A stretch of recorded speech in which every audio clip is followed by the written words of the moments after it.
বিশ্বজুড়ে বাংলা।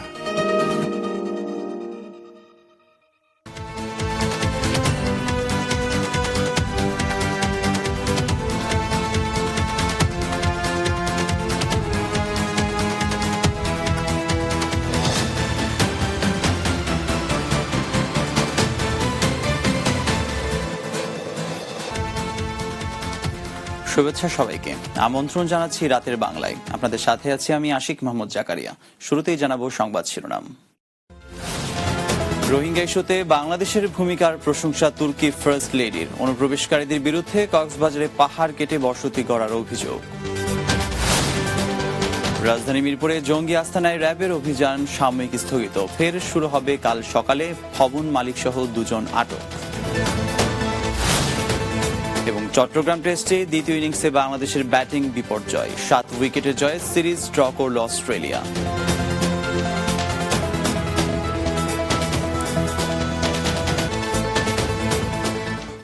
আপনার পছন্দের সরিষার তেল সুরেশ, আমরা জানি সেরাটাই আপনার পছন্দ, আর তাই সুরেশ সরিষার তেল সব সময় আপনার হাতের কাছে রাখুন। যাচ্ছে বিস্তারিত সংবাদে। মিয়ানমার থেকে পালিয়ে আসা রোহিঙ্গাদের পাশে দাঁড়ানোর জন্য ঢাকার ভূমিকার প্রশংসা করেছেন বাংলাদেশ সফররত তুরস্কের ফার্স্ট লেডি এমিন এরদোগান। এক্ষেত্রে বাংলাদেশে তুরস্কের সহায়তা অব্যাহত থাকবে বলেও প্রতিশ্রুতি দেন তিনি। দুপুরে কক্সবাজারে উখিয়া কুতুপালংয়ে রোহিঙ্গা ক্যাম্প পরিদর্শনের পর সাংবাদিকদের সঙ্গে কথা বলেন তুর্কি ফার্স্ট লেডি। বিস্তারিত ডেস্ক রিপোর্টে। মিয়ানমারে অব্যাহত নির্যাতনের কারণে বাংলাদেশে পালিয়ে আসা রোহিঙ্গাদের অবস্থা পরিদর্শন করতে বৃহস্পতিবার দুপুরে ঢাকা থেকে কক্সবাজার পৌঁছান তুরস্কের ফার্স্ট লেডি এমিন এরদোয়ান ও দেশটির পররাষ্ট্রমন্ত্রী মেভলুট কেবুফোগলু। এরপর তারা উখিয়ায় কুতুপালংয়ে পৌঁছে রোহিঙ্গা ক্যাম্পগুলো পরিদর্শন করেন। সেখানে রোহিঙ্গাদের সঙ্গে কথা বলেন তুর্কি ফার্স্ট লেডি ও পররাষ্ট্রমন্ত্রী। টানা 1.5 ঘন্টা এই পরিদর্শন শেষে সাংবাদিকদের মুখোমুখি হয়ে তুরস্কের ফার্স্ট লেডি বলেন, এই মানবিক বিপর্যয় থেকে রোহিঙ্গাদের রক্ষা করতে তুরস্ক সবসময় বাংলাদেশের পাশে থাকবে। রোহিঙ্গাদের জন্য বাংলাদেশ যা করছে তা অত্যন্ত প্রশংসনীয়। এই মানবিক বিপর্যয় থেকে রোহিঙ্গাদের রক্ষা করতে তুরস্ক বরাবর বাংলাদেশের পাশে থাকবে। তুরস্কের প্রেসিডেন্ট রোহিঙ্গা বিষয়ে বিশ্বের বিভিন্ন সংস্থা ও জাতিসংঘের সঙ্গে আলোচনা করছেন। আমরা আমাদের রোহিঙ্গাদের জন্য আর্থিক সহায়তা অব্যাহত রাখব। তুরস্কের পররাষ্ট্রমন্ত্রী মেভলুট কেবুফোগলু বাংলাদেশের এই অবদানের জন্য ধন্যবাদ জানান। রোহিঙ্গারা অত্যন্ত অমানবিক পরিস্থিতির মধ্যে রয়েছে। বাংলাদেশ রোহিঙ্গাদের জন্য যা করছে সেজন্য তুরস্কের পক্ষ থেকে ধন্যবাদ। তুরস্ক রোহিঙ্গাদের সহায়তায় বাংলাদেশের প্রতি এই সমর্থন অব্যাহত থাকবে। এদিকে বৃহস্পতিবারও কক্সবাজারের টেকনাফে নাফ নদী থেকে আরো 6 রোহিঙ্গার লাশ উদ্ধার করা হয়েছে। এ নিয়ে গত 2 সপ্তাহে 76 রোহিঙ্গার লাশ উদ্ধার করা হলো বাংলাদেশে। Bangla TV news desk. পালিয়ে আসা রোহিঙ্গাদের ফেরত নিতে মিয়ানমার সরকারের উপর চাপ দেওয়া হচ্ছে বলে জানিয়েছেন বাংলাদেশের প্রধানমন্ত্রী শেখ হাসিনা। সন্ধ্যায় গণভবনে তুরস্কের ফার্স্ট লেডির সঙ্গে বৈঠকের পর আওয়ামী লীগের কার্যনির্বাহী সংসদের বৈঠকে একথা জানান তিনি। প্রধানমন্ত্রী বলেন, এই যে এক একটা ঘটনা ঘটছে আর মানুষ সর্বস্ব হারিয়ে আশ্রয়ের আশায় ছুটে আসছে, আমরা সাধ্যমতো চেষ্টা করছি তাদের সহযোগিতা করতে। সেই সাথে সরকারের পক্ষ থেকে মিয়ানমার সরকারকেও চাপ দেওয়া হচ্ছে। তাদের দেশে যারা বাংলাদেশে আছে তারা যেন দ্রুত তাদের ফিরিয়ে নিয়ে যায়, সেটাই আমাদের চাওয়া। এদিকে অনুপ্রবেশ করা রোহিঙ্গারা কক্সবাজারে বিভিন্ন এলাকায় পাহাড় কেটে নতুন বসতি গড়ে তুলছে বলে অভিযোগ উঠেছে। উখিয়ার টেকনাফ ও নাখাংছড়িতে এসব বসতি স্থাপনে স্থানীয় প্রভাবশালীরা সহযোগিতা করছে। বিস্তারিত ডেস্ক রিপোর্টে। কক্সবাজারের উখিয়ার পালংখালী ইউনিয়নের বালুখালী ঢালের মুখে শফিউল্লাহ কাটা, হাকিমপাড়া, টেকনাফের হোয়াইং ইউনিয়নের পুটিবনিয়া, নাইখানছড়ির বাঁশবাগান এলাকার বনাঞ্চল উজাড় করে গত কয়েকদিনে আসা রোহিঙ্গারা বস্তি গড়ে তুলেছে। এসব এলাকায় পাহাড়ি ভূমি দখল করে অন্তত 1 লাখ রোহিঙ্গা বসবাস শুরু করেছে। নতুন বস্তি হওয়ার খবর পেয়ে এসব এলাকার দিকে ছুটে যাচ্ছে অনুপ্রবেশকারী হাজার হাজার রোহিঙ্গা। অনুপ্রবেশকারী রোহিঙ্গারা বলছেন, মিয়ানমারের রাখাইন রাজ্যে দেশটির নিরাপত্তা বাহিনীর অত্যাচার নির্যাতন থেকে বাঁচতে সীমান্ত পাড়ি দিয়ে আরো অনেকেই আসছে।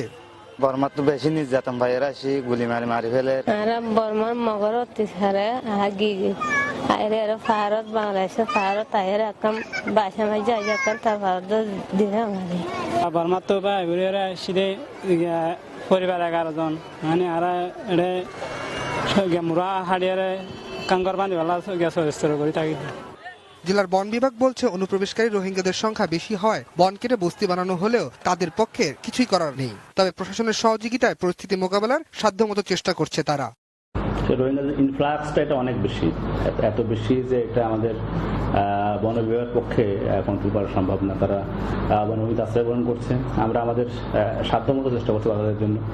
স্থানীয় প্রশাসন বা আইন প্রয়োগকারী সংস্থা এদের সাহায্য নিয়ে আমরা চেষ্টা করে যাচ্ছি। গত 13 দিনে প্রায় 1,25,000 রোহিঙ্গা বাংলাদেশে অনুপ্রবেশ করার কথা জানান জাতিসংঘ ও বিভিন্ন আন্তর্জাতিক সংস্থা। তবে স্থানীয়রা বলছে এ সংখ্যা অনেক বেশি। Bangla TV news desk.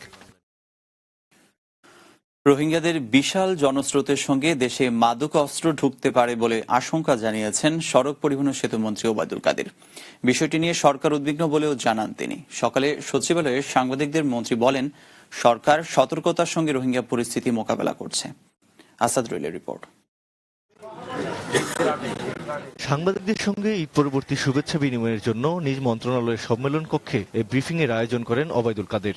এ সময় নানা প্রতিবন্ধকতা থাকা সত্ত্বেও এবার ঈদযাত্রা স্বস্তিদায়ক হয়েছে বলে দাবি করেন মন্ত্রী।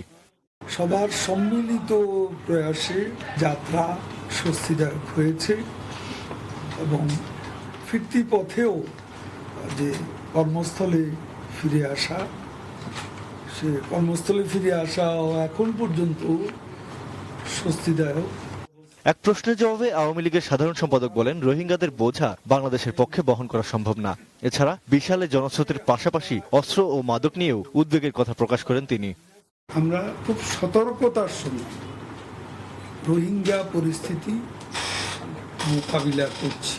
এত মানুষ আসছে, নির্যাতিত মানুষের সঙ্গে মাদকের স্রোত আসছে কিনা এবং অস্ত্রের কোনো বিষয় যুক্ত হচ্ছে কিনা, এটা তো আমাদের জন্য আরো বেশি উদ্বেগের। মিয়ানমারের নাগরিকদের যেন জাতিসংঘ অনতিবিলম্বে দেশে ফিরিয়ে নেওয়ার ব্যবস্থা করে, সে ব্যাপারে আমাদের দাবি অত্যন্ত জোরালো। এছাড়াও ব্রিফিংয়ে নির্বাচনকালীন সরকার নিয়ে বিএনপির আলোচনার প্রস্তাব নিয়েও কথা বলেন। দলটির সঙ্গে এ বিষয়ে কোনো কথা হবে না বলেও সাফ জানিয়ে দেন ওবায়দুল কাদের। বিএনপি এখন মাইন্ড ক্যাচি। আসাদ রিয়েল, বাংলা টিভি, ঢাকা। রোহিঙ্গা ইস্যুতে সরকার সুবিধাবাদী অবস্থান নিয়েছে বলে অভিযোগ করেছে বিএনপি মহাসচিব মির্জা ফখরুল ইসলাম আলমগীর। বিকেলে জাতীয় প্রেস ক্লাবে এক আলোচনায় বক্তব্য দেন তিনি। ফখরুল বলেন, রোহিঙ্গা সমস্যা নিয়ে বিশ্ব নেতারা উদ্বেগ জানালেও সরকার অসহায় মানুষের পাশে দাঁড়াচ্ছে না। নিজ ভূমি থেকে বিতাড়িত রোহিঙ্গারা খাবার ও বাসস্থানের অভাবে কষ্ট পেলেও সরকার নির্বিকার। বিষয়টিকে সন্দেহজনক বলে উল্লেখ করেন তিনি। জাতিসংঘের সহায়তায় দ্রুত রোহিঙ্গাদের ফেরত নিতে মিয়ানমারকে বাধ্য করার জন্য সরকারের প্রতি আহ্বান জানান বিএনপি মহাসচিব। সারা দেশে গুম খুনের মাধ্যমে সরকার নৈরাজ্যের শাসন প্রতিষ্ঠা করেছে বলে অভিযোগ করেন তিনি। আজকে সমগ্র বিশ্ব সোচ্চার হয়ে উঠেছে যে মানবতার প্রশ্নে সকল বিশ্বের এক হওয়া উচিত, মিয়ানমারকে বাধ্য করা উচিত তাদের হত্যাযজ্ঞ বন্ধ করা এবং এই মানুষগুলোকে ফিরিয়ে নিয়ে যাওয়ার জন্য। সেইখানে আমাদের সরকার খুব সুবিধাবাদী ভূমিকা পালন করছে। আমাদের কথা খুব স্পষ্ট, আমরা রোহিঙ্গা ইস্যুর সমাধানে এক্ষুনি চাই এবং মিয়ানমারকে বাধ্য করতে হবে তাদের রোহিঙ্গাদের ফিরিয়ে নিয়ে যাওয়ার জন্য। রোহিঙ্গা সমস্যার সমাধানে সরকার কূটনৈতিক ব্যর্থতার পরিচয় দিয়েছে বলে অভিযোগ করেছেন বিশিষ্টজনেরা। সকালে রাজধানী ঢাকা রিপোর্টার্স ইউনিটি মিলনায়তনে সুশাসনের জন্য নাগরিক সুজন আয়োজিত আলোচনায় বক্তারা এই সমস্যাকে জঙ্গিবাদের সাথে তুলনা করার কোনো ভিত্তি নেই বলে মন্তব্য করেন। আশরাফুজ্জামান মন্ডল রিপোর্ট। জাতিসংঘের শরণার্থী বিষয়ক সংস্থা UNHCR, human rights watch, amnesty international সহ বিশ্বের অধিকাংশ সংস্থা ও রাষ্ট্রের তীব্র নিন্দা সত্ত্বেও মিয়ানমারের রাখাইনে থামছে না সরকারি বাহিনীর নিপীড়ন ও নির্যাতন। বিভিন্ন সূত্র মতে গত 14 দিনে মিয়ানমারের সেনারা রোহিঙ্গা মুসলিমদের নৃশংসভাবে হত্যাসহ চরম মানবাধিকার লঙ্ঘন করেছে। প্রাণ বাঁচাতে ভীত সন্ত্রস্ত লাখ লাখ মানুষ দলে দলে ছুটে আসছে বাংলাদেশ সীমান্তের দিকে। জাতিসংঘের তথ্য মতে বুধবার পর্যন্ত 13 দিনে বাংলাদেশে অনুপ্রবেশ করেছে 2.25 লাখ রোহিঙ্গা, যা বাংলাদেশের জন্য মরার উপর খাড়াঘা হয়ে দেখা দিয়েছে। বেসরকারি সংস্থা সুজনের আলোচনা সভায় বক্তারা রাখাইন রাজ্যের একটি আনুমানিক ক্ষতির চিত্র তুলে ধরে রোহিঙ্গা সমস্যাকে একটি বড় সংকট হিসেবে চিহ্নিত করেন। কোন কোন গোষ্ঠী আমরা যেটা দেখছি এটাকে একটা ইসলামের সঙ্গে সম্পৃক্ত লোকজন মুসলমানরা এখানে আসছেন, জঙ্গি এখানে আসছেন, এইভাবে এটাকে একটা সামরিকীকরণের একটা প্রচেষ্টা এখানে কিন্তু চালানো হচ্ছে। এখন বার্মা কিন্তু কাউন্টার প্রচারণা চালায় সারা বিশ্বে। এরা হচ্ছে মুসলিম জঙ্গিবাদী সংগঠন। ওরা আমাদের এখানে বাংলাদেশ থেকে অনুপ্রবেশ করে আমাদের ভিতরে জঙ্গিবাদের বিস্তার ঘটাচ্ছে। বার্মা উল্টা যে প্রচারণা চালাচ্ছে, ওয়েস্টে কিন্তু এটা আপনার এটা হচ্ছে অনেক বেশি করে গ্রহণযোগ্যতা পাচ্ছে। রোহিঙ্গা ইস্যুতে বাংলাদেশ কূটনৈতিক ব্যর্থতার পরিচয় দিয়েছে বলে মন্তব্য করেন বক্তারা। সমালোচনা করেন খাদ্যমন্ত্রীর এই মুহূর্তে মিয়ানমার সফর নিয়ে। তারা মানুষের বিরুদ্ধে, মানবতার বিরুদ্ধে অপরাধ করছে, আর আমরা তাদের সঙ্গে গেছি চাল কেনার জন্য, বেড়ানোর জন্য। উনি সপত্নী স্ত্রী নিয়ে খাদ্যমন্ত্রী গেছেন সেখানে। স্থায়ী সমাধান করে তাদেরকে ফেরত পাঠানো, তারা যেখানে হয়ে বিলং, আর আমরা তো নিজ দেশে ফেরত পাঠানো। আর আমরা এই সমস্যার সৃষ্টি করিনি, আমরা ভিকটিম। রাখাইনে পাকিস্তানি গোয়েন্দা সংস্থা আইএসআই এর মদদে রোহিঙ্গা পরিস্থিতি প্রকট হচ্ছে। বাংলাদেশ ও ভারতীয় গোয়েন্দাদের এমন অভিযোগেরও সমালোচনা করেন বক্তারা।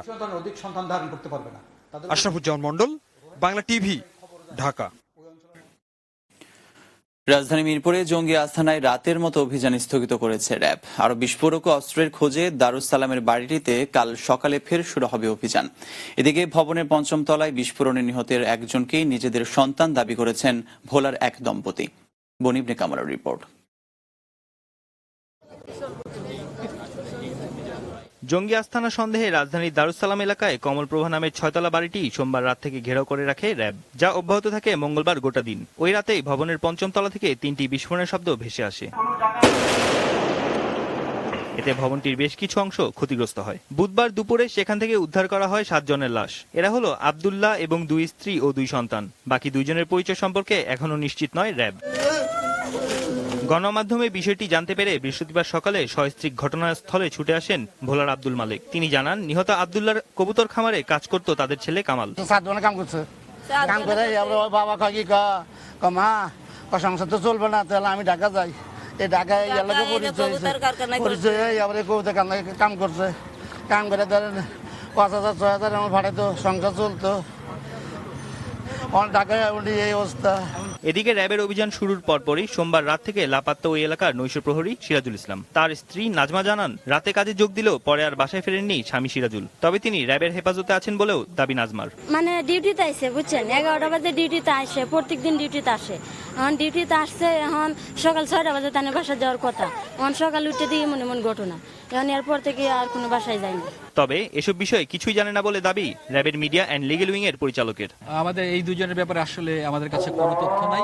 বডিগুলো সম্পূর্ণ বার্ন হয়ে গেছে, এগুলো কয়লার মতন হয়ে গেছে। শুধুমাত্র তাদের যে স্কালটা সেটা আমরা দেখেছি, এবং যেটা পোস্টমর্টেম হচ্ছে এবং আনুষঙ্গিক অন্যান্য যে পরীক্ষা আছে সেগুলির সমাপনতে আসলে আইডেন্টিফাই করা এক্স্যাক্টলি সম্ভব করা হবে এখানে বাকি যে দুজন ছিল তাদের পরিচয় কি। এদিকে নিহত ৭ জনের দেহাবশেষে প্লিন্টার ও লোহার টুকরা পাওয়া গেছে বলে জানিয়েছেন ময়নাতদন্তকারী ডাক্তার। দেহাবশেষের সাথে আমরা কিছু জিনিসপত্র পেয়েছি আলামত হিসাবে, যেগুলো যেখানে কিছু স্প্লিন্টার ছিল, পাশাপাশি কিছু লোহার টুকরা ছিল এবং কিছু প্লাস্টিকের কিছু ছিল, দস্তা এবং টিনের কিছু টুকরা ছিল।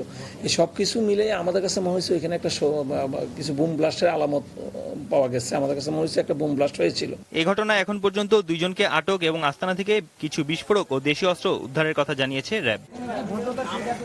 বনিবনে কামাল, বাংলা টিভি, ঢাকা। রাতের বাংলা একটা বিরতি নিচ্ছে, ফিরে আসার পর অন্যান্য সংবাদের সাথে যা থাকছে। দুর্নীতি বিরোধী কার্যক্রমকে আরো শক্তিশালী করতে দুদকের ২০ সদস্যের সশস্ত্র ইউনিট গঠন।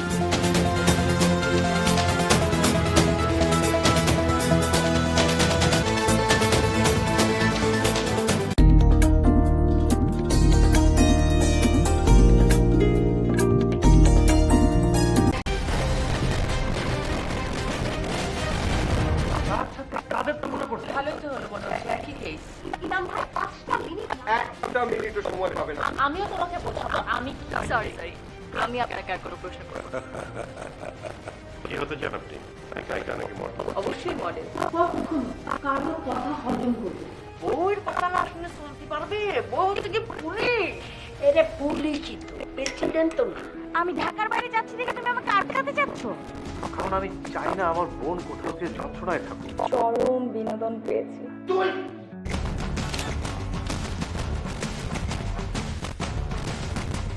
ছাড়বো কেন? কোথায় যাচ্ছি বলে যাও আমাকে। আমার কথা বলতে ভালো লাগছে না। কেন লাগছে না? চিৎকার করতে রিফা ভাই। নাজনীন চমকির পরিচালনায় ধারাবাহিক নাটক তিলোত্তমাস দেখবেন প্রতি বুধ ও বৃহস্পতিবার রাত 8:30 শুধুমাত্র বাংলা টিভিতে।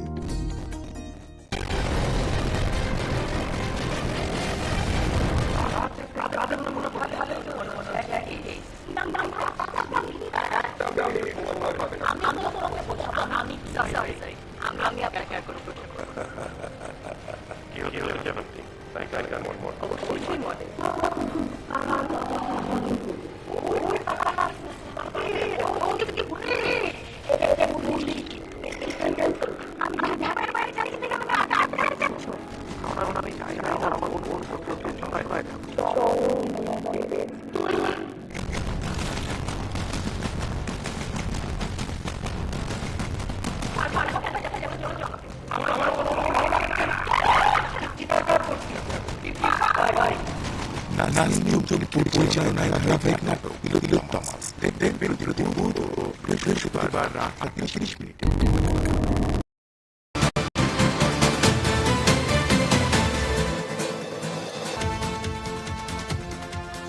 বিরতির পর আবারও স্বাগত রাতের বাংলায়। দুর্নীতি বিরোধী কার্যক্রমকে আরো শক্তিশালী করতে 20 সদস্যের একটি সশস্ত্র ইউনিট গঠন করেছে দুর্নীতি দমন কমিশন দুদক। সকালে রাজধানীর সেগুনবাগিচায় আনুষ্ঠানিকভাবে এর উদ্বোধন হয়। এক সংবাদ সম্মেলনে ইউনিটের কার্যক্রম তুলে ধরেন দুদক মহাপরিচালক মোহাম্মদ মনির চৌধুরী। তিনি জানান, সশস্ত্র এটি দুদকের অফিসিয়াল ফোর্স হিসেবে কাজ করবে। দুর্নীতির যে কোনো তথ্য বা অভিযোগ পেলে তাৎক্ষণিকভাবে আসামিকে গ্রেফতার এবং আদালতে সোপর্দ করার কাজে এ ফোর্স কাজ করবে বলে জানান মনির চৌধুরী। এই বাহিনী দুদকের অপারেশনাল ফোর্স হিসেবে কাজ করবে। বিশেষ করে অপরাধী, দুর্নীতির সাথে যারা জড়িত সেসব অপরাধীদের গ্রেফতার করা, তাদের কোর্টে পাঠানো, তল্লাশি, জব্দ সহ সার্বিক অপারেশনাল কার্যক্রমে সাফল্য আনার জন্য আমরা এই বাহিনীকে এনেছি। আমরা প্রত্যাশা করছি যে আমরা আরও নতুন আঙ্গিকে, নতুন উদ্যমে আমরা আমাদের এই দুর্নীতি দমন অভিযানকে আমরা সাফল্যের দ্বার প্রান্তে নিয়ে যেতে পারবো। ঢাকা মেডিকেলে চিকিৎসাধীন শিশু মুক্তামণি পুরোপুরি সুস্থ হয়ে শিগগিরই বাড়ি ফিরে যাবে বলে আশা জানিয়েছেন স্বাস্থ্যমন্ত্রী মোহাম্মদ নাসিম। জোড়া শিশু তোফা তহুরার সফল অস্ত্রোপচারের জন্য চিকিৎসকদের ধন্যবাদও জানান তিনি। মুক্তামণিকে সুস্থ করার জন্য যে প্রাণান্ত চেষ্টা তারা করে যাচ্ছে, অবশ্যই তাদেরকে ধন্যবাদ জানাতে হয়। তাই বিশ্বাস করি আমাদের অভিজ্ঞ চিকিৎসকরা, শরীর চিকিৎসকরা যারা এখানে আছেন আমাদের এই বাংলাদেশ ইনস্টিটিউটে, সবাইকে অভিনন্দন জানাচ্ছি। আমি বিশ্বাস করি আল্লাহ রহমান মুক্তামণি খুব তাড়াতাড়ি পরিপূর্ণ সুস্থ হয়ে তার হাত স্বাভাবিক হবে এবং সে বাড়ি ফিরে যেতে পারবে।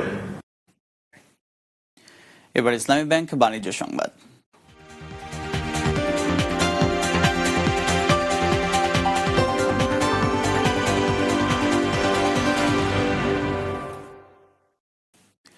জিপি মিউজিকে আনুষ্ঠানিকভাবে প্রকাশিত হল শিল্পী তাহসানের একক অ্যালবাম অভিমানে আমার। বিকেলে রাজধানীর বসুন্ধরা আবাসিক এলাকায় জিপি হাউসে নতুন অ্যালবামটি প্রকাশিত হয়। এ উপলক্ষে এক সংবাদ সম্মেলনে নিজের ভবিষ্যৎ পরিকল্পনার কথা জানান শিল্পী তাহসান। ভক্তদের জন্য তুলে ধরেন বেশ কিছু সারপ্রাইজ। এছাড়া অ্যালবামটির কভার কন্টেস্ট এবং a wish come true with Tahsan নামে দুটি প্রতিযোগিতার ঘোষণা দেওয়া হয় সংবাদ সম্মেলনে।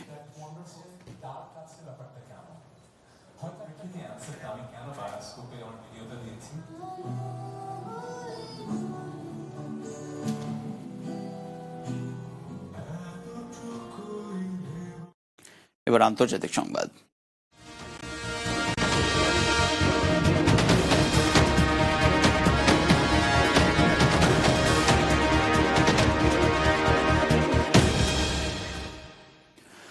উত্তর কোরিয়ার নেতা কিম জং উনের সমস্ত সম্পদ জব্দ করতে জাতিসংঘ নিরাপত্তা পরিষদে একটি খসড়ার প্রস্তাব জমা দিয়েছে যুক্তরাষ্ট্র। বুধবার দেওয়া ওই প্রস্তাবে উত্তর কোরিয়ার পোশাক রপ্তানি এবং প্রবাসে থাকা দেশটির শ্রমিকদের রেমিটেন্স বন্ধ রাখার কথা বলা হয়েছে।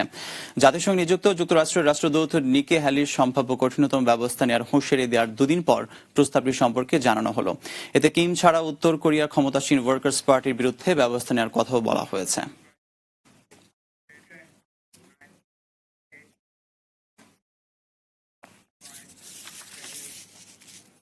জানাবো খেলার সংবাদ।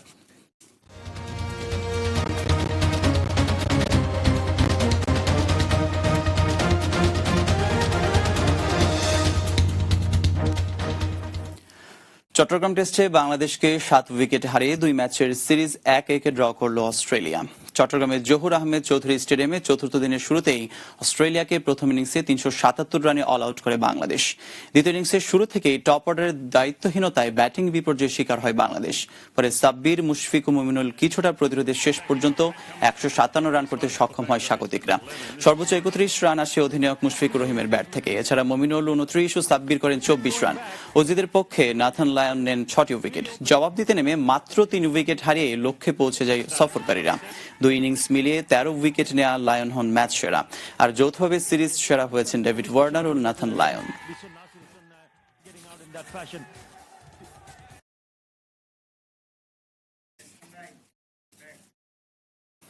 সাইফ পাওয়ার ব্যাটারি বিপিএল ফুটবলে সাইফ স্পোর্টিং ও ব্রাদার্স ইউনিয়নের ম্যাচ গোলশূন্য ড্র হয়েছে। বঙ্গবন্ধু জাতীয় স্টেডিয়ামে ম্যাচের ২৫ মিনিটে গোলের সুযোগ নষ্ট করেন সাইফের ভ্যালেন্সিয়া। ৪২ মিনিটের প্রতিপক্ষের খেলোয়াড়কে কনুই দিয়ে আঘাত করায় লাল কার্ড দেখে মাঠ ছাড়েন সাইফের তোপো। তবে ১০ জনের দলে পরিণত হয় সাইফ। তারপরও লড়াই চালিয়ে যায় তারা। পাল্টা আক্রমণ করে ব্রাদার্সও, কিন্তু ব্যর্থ হয় দুদলই। টানা ৫ ম্যাচ জয়ের পর প্রথম পয়েন্ট নষ্ট করল সাইফ স্পোর্টিং। শেখ রাসেল ক্রীড়া চক্র মোহামেডান স্পোর্টিং ক্লাবের মধ্যকার দিনের দ্বিতীয় ম্যাচটিও শেষ হয়েছে গোলশূন্য ড্র করে। ভালো জায়গায় সেন্টার করেছিলেন লিমিটেড জামাল ভুঁইয়া, কিন্তু কোথায় বলটা দিলেন? সতীর্থ কোনো খেলোয়াড় ছিলেন না। এবারে কিন্তু কার্ড আসবে, লাল কার্ড, সরাসরি লাল কার্ড কিনা সেটা আমরা দেখবো। তবু রাসেল ক্রীড়া চক্রের খুলে আক্রমণে রয়েছে এই মুহূর্তে তারা। দেখা যাক একটা ক্রস করতে পারেন কিনা, সুযোগ এসছে। কি ধরনের শট নিলেন? শেষ করব রাতের বাংলা। তবে যাওয়ার আগে সংবাদ শিরোনামগুলো জানিয়ে দিচ্ছি আরো একবার। রোহিঙ্গা ইস্যুতে ঢাকার ভূমিকার প্রশংসা করলেন তুরস্কের ফার্স্ট লেডি। কক্সবাজারে পাহাড় কেটে বস্তি গড়ছেন অনুপ্রবেশকারীরা। রাজধানী মিরপুরে জঙ্গি আস্তানায় র্যাবের অভিযান এখনো চলছে। বিস্ফোরক ও দেশীয় অস্ত্র উদ্ধারের দাবি। বাড়ির মালিক সহ ২ জন গ্রেফতার।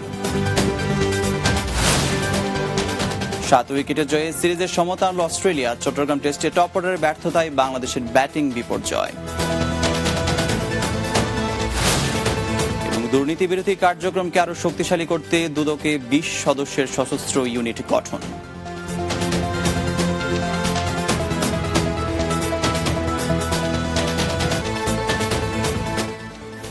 এই ছিল রাতের বাংলায়। আমাদের পরবর্তী সংবাদ রাত 12:30টায় বিশ্ব বাংলা দেখার আমন্ত্রণ রইল। সবাইকে ধন্যবাদ।